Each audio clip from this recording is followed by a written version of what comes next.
There is one bomber in particular that frightens the Chinese and many others, the Boeing B-52 Stratofortress, a huge veteran that has added to the US military strength like no other in the last 70 years.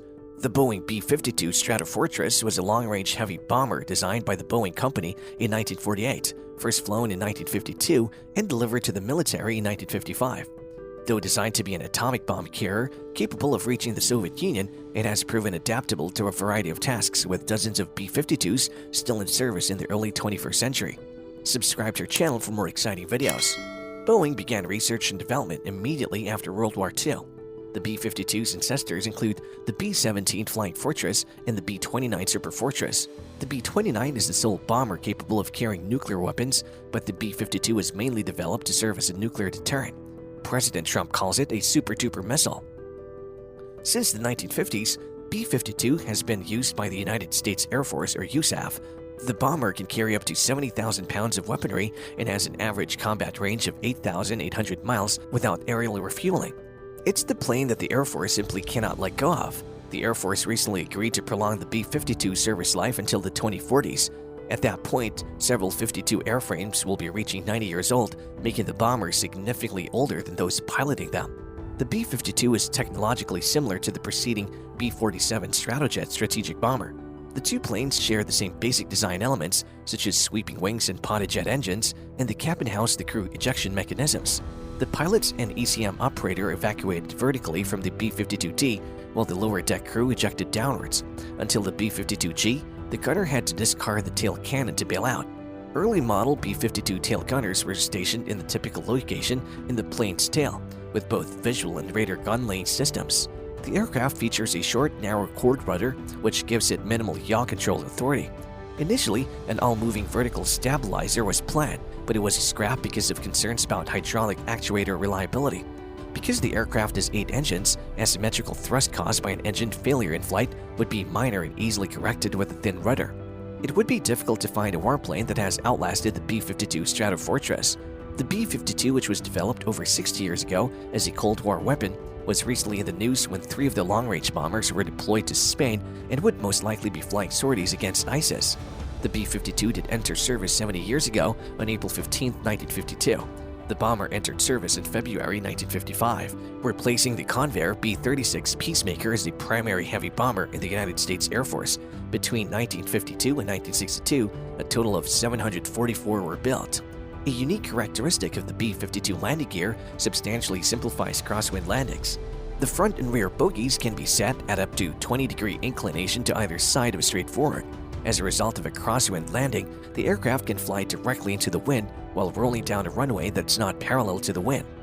Why is the giant bomber regarded as one of the deadliest bombers of all time? The bomber is powered by 8 jet engines, which are positioned under the wings in 4 twin pods. At 55,000 feet, it can reach a top speed of 595 miles per hour. Even when only a few hundred feet above the ground, it can fly at 375 miles per hour. The bomber has tremendous offensive potential due to the Pentagon's demand for a long-range strike aircraft following the bombing campaign against Japan. The first operations were quite tough. In addition to supply difficulties, there were technological challenges. The aircraft's weight damaged ramps and taxiways.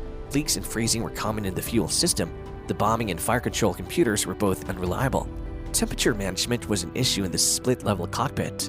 The sun warmed the pilot's cockpit, whereas the observer and navigator sat on the icy lower deck floor. As a result, keeping the pilots at a comfortable temperature caused the rest of the crew to freeze and vice versa. During Operation Power Flight, 3 B-52Bs flew non-stop around the world from January 16 to 18, 1957, covering 24,325 miles in 45 hours in 19 minutes, including several in-flight refueling. Over the next few years, the B-52 set a slew of records. A B-52D established a world speed record of 560.705 miles per hour over a 10,000-kilometer closed circuit without a payload on September 26, 1958. On the same day, another B-52D set a world speed record of 597.675 mph over a 5,000-kilometer closed circuit with no payload. On December 14, 1960, a B-52G set a global distance record by flying unrefueled for 10,078.84 miles in 19 hours and 44 minutes. Despite its massive size, the massive bomber proved to be incredibly adaptable. It could escape radar, fly along the contours of the terrain, and deliver weapons while flying at speeds of over 400 miles per hour at an altitude of only 500 feet. A single B-52 bomber can destroy a couple of dozen Hiroshimas with apocalyptic consequences. Throughout the majority of the Vietnam War, B-52s dropped their bombs at 35,000 feet or higher. The planes couldn't be heard and were nearly hard to shoot down at that altitude. To supplement the B-52 bomb load, Strategic Air Command, or SAC, B-52Ds were modified in December 1965 to carry 8 500-pound conventional bombs with provisions for another 24 on underwing pylons. This big belly upgrade program increased the bomb carrying capacity of the B-52D to 60,000 pounds, a significant increase over the 43,500 carried by the B-52F, which was replaced by the D in the first months of 1966. Operation Desert Storm relied heavily on B-52 bombers. Beginning on January 16, 1991, a flight of B-52Gs took off from Barksdale Air Force Base in Louisiana, refueled in the air en route, attacked targets in Iraq, and returned home, a 35-hour and 14,000-mile round trip. It set a record for the longest distance combat mission. However, this was accomplished with forwarding refueling. The 7 B-52s launched the first combat missions of Operation Desert Storm, launching 35 AGM-86C CALCM standoff missiles and killing 85 to 95% of their targets.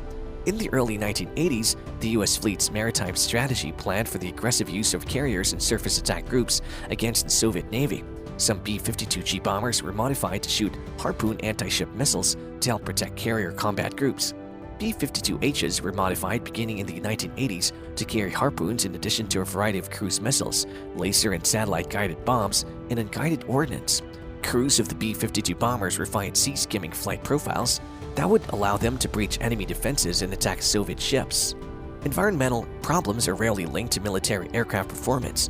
However, approximately a decade ago, B-52 bombers became the first U.S. military aircraft to use alternate fuel. A B-52 took off from the Edwards Air Force Base using a 50-50 mix of synthetic Fischer-Tropsch process, or FT fuel, and traditional JPA jet fuel. Even with all of its achievements, why is it called Buff? It is worth noting that the Stratofortress got its renowned nickname during Operation Arclight, becoming the BUFF, an acronym for Big Ugly Fat Fucker. In polite society and on official USAF information sheets is interpreted as Big Ugly Fat Fellow. On June 18, 1965, the Buff took out from the Anderson AFB in Guam. The 7th and 320th Bomb Wing sent 27 B-52Fs to target Viet Cong troops about 40 miles north of Saigon. It was the very first Arclight mission. The outcomes were tragically underwhelming. 2 B-52 bombers were destroyed in midair during the 360-degree timing adjustment spin. 8 crew members were killed. A third plane was diverted. The remaining Buffs dropped their bombs in a Viet Cong free zone. A B-52D crashed in South Dakota on February 11, 1958 due to ice clogging the fuel system, resulting in an uncommanded drop in power to all 8 engines. 3 members of the team were killed. On October 15, 1959, a B-52F from the 492nd Bomb Squadron at Columbus AFB, Mississippi, carrying 2 nuclear warheads, collided in midair with a KC-135 tanker near Hardinsburg, Kentucky, killing 4 of the bomber's 8 crew members and all 4 tanker crew members.